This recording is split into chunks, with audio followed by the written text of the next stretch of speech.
apocalypse.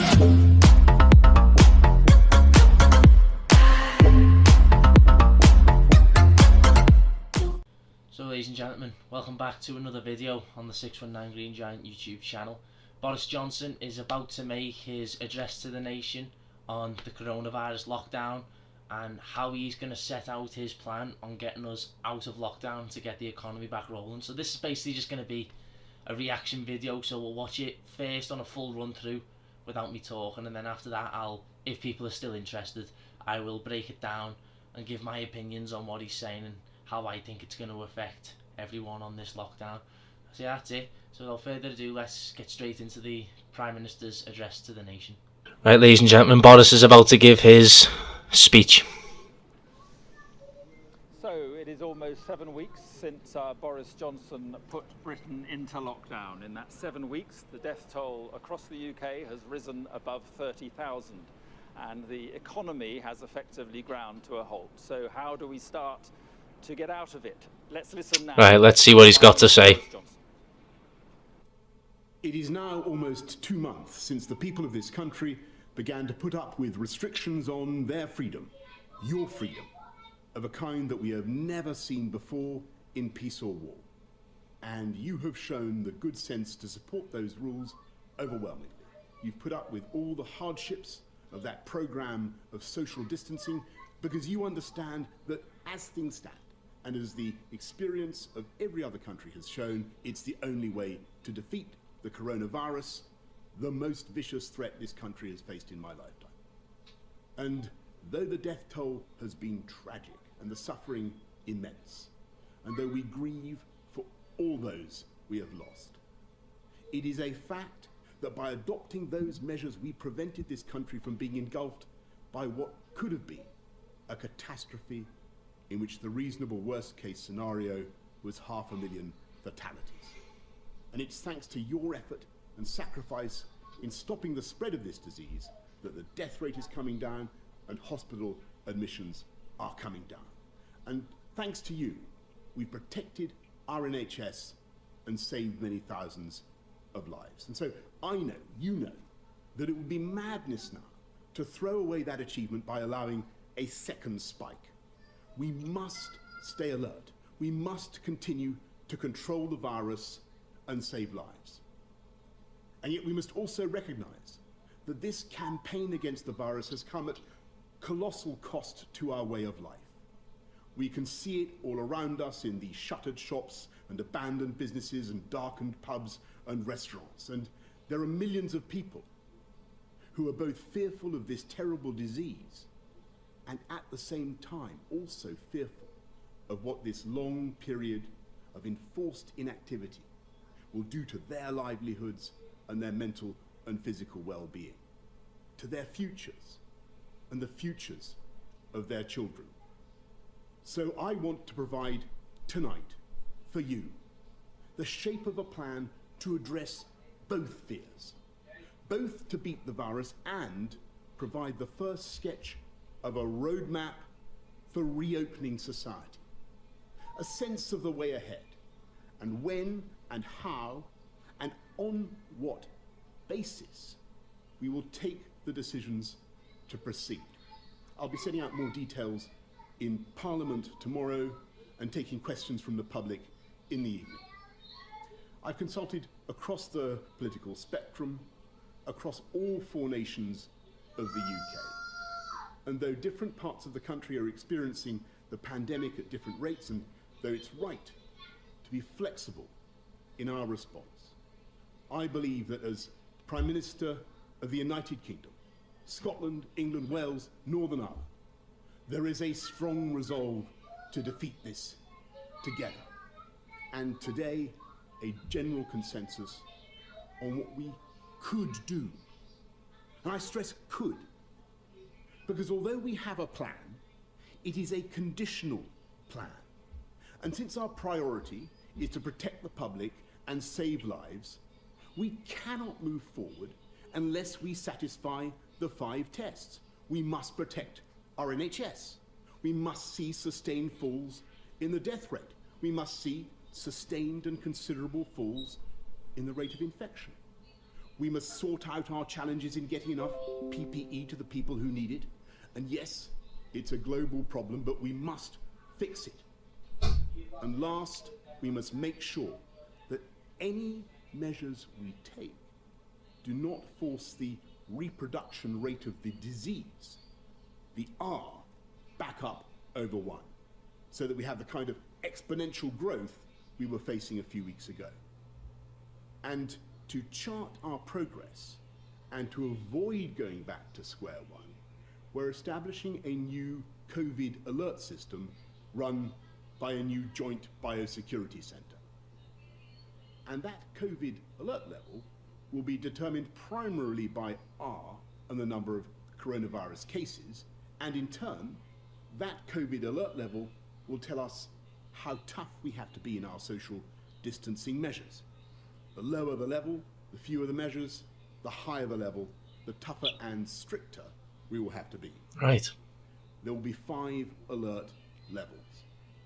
Level 1 means the disease is no longer present in the UK, and level 5 is the most critical, the kind of situation we could have had if the NHS had been overwhelmed.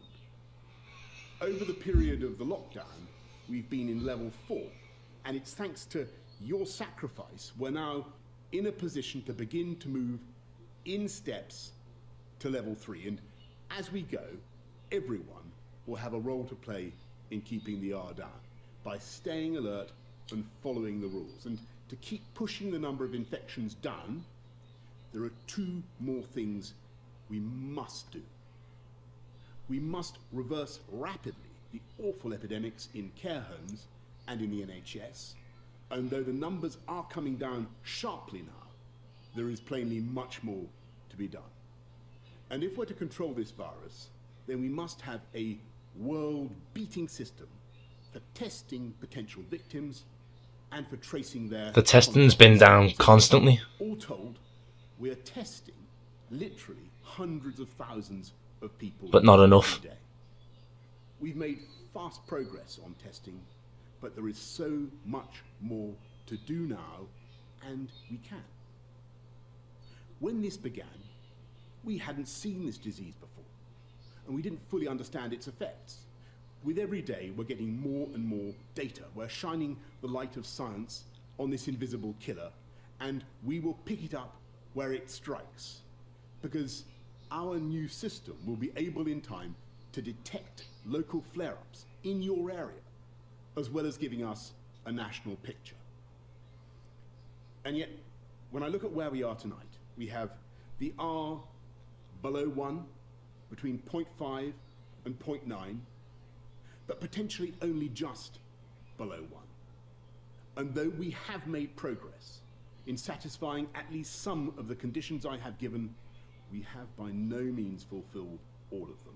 And so, no, this is not the time simply to end the lockdown this week.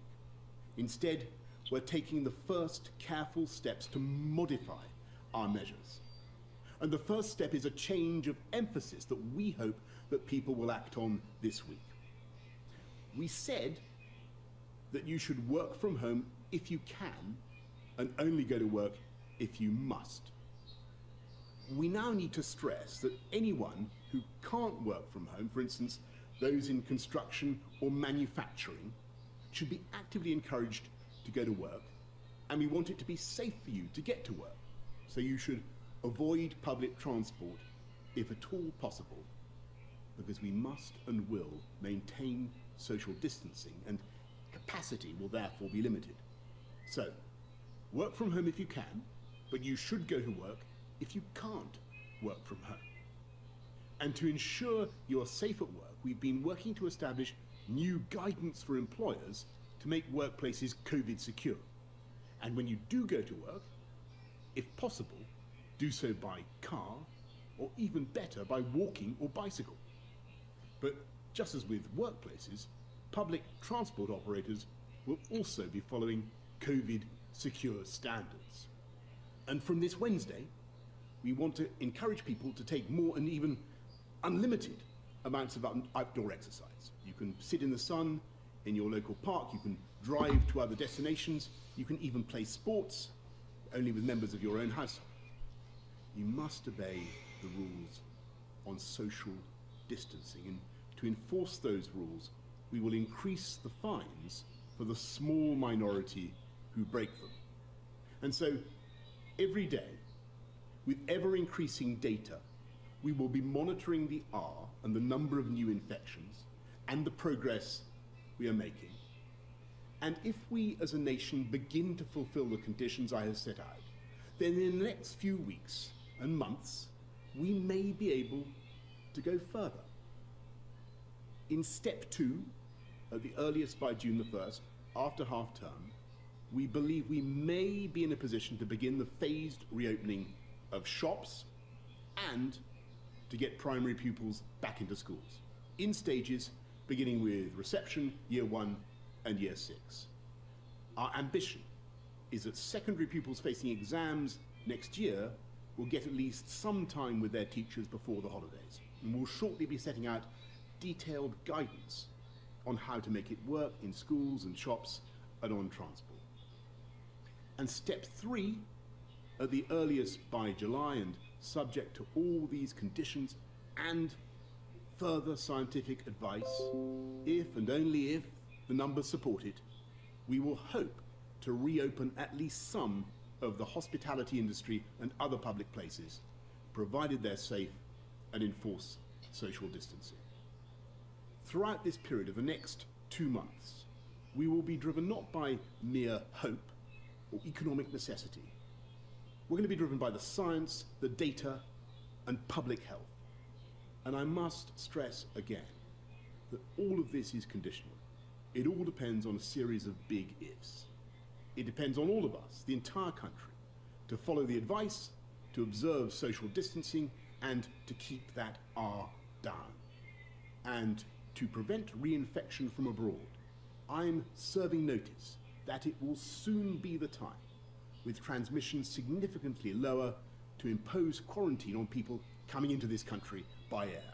And it's because of your efforts to get the R down and the number of infections down here that this measure will now be effective.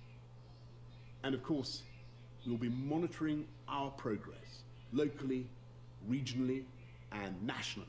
And if there are outbreaks, if there are problems, we will not hesitate to put on the brakes. We've been through the initial peak, but it's coming down the mountain that is often more dangerous. We have a route and we have a plan, and everyone in government has the all-consuming pressure and challenge to save lives, restore livelihoods, and gradually restore the freedoms that we need. But in the end, this is a plan that everyone must make work. And when I look at what you've done already, the patience and common sense you've shown, the fortitude of the elderly, whose isolation we all want to end as fast as we can, the incredible bravery and hard work of our NHS staff, our care workers, the devotion and self-sacrifice of all those in every walk of life who are helping us to beat this disease: police, bus drivers, train drivers, pharmacists, supermarket workers, road hauliers, bin collectors, cleaners, security guards, postal workers, our teachers, and 1,000 more. The scientists who are working round the clock to find a vaccine. When I think of the millions of everyday acts of kindness and thoughtfulness that are being performed across this country and that have helped to get us through this first phase, I know that we can use this plan to get us through the next. And if we can't do it by those dates, and if the alert level won't allow it, we will simply wait and go on until we've got it right. We will come back from this devilish illness.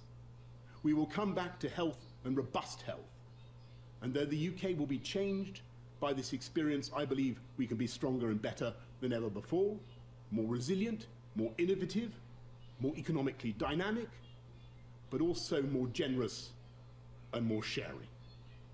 But for now, we must stay alert, control the virus, and save lives.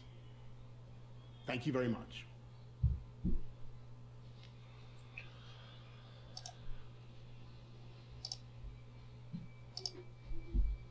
So, ladies and gentlemen, that was Boris Johnson's address to the nation. Not a lot I can really break down on that, but I do want to take it back to this bit where it was. Let's have a look. I do want to take it back to this.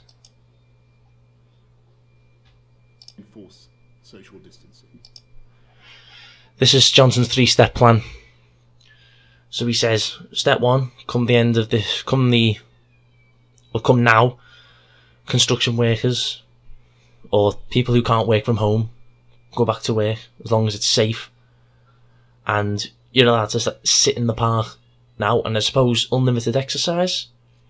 And by the end of this month, into the start of June, he wants to hopefully open a few more shops and get a few years back into school.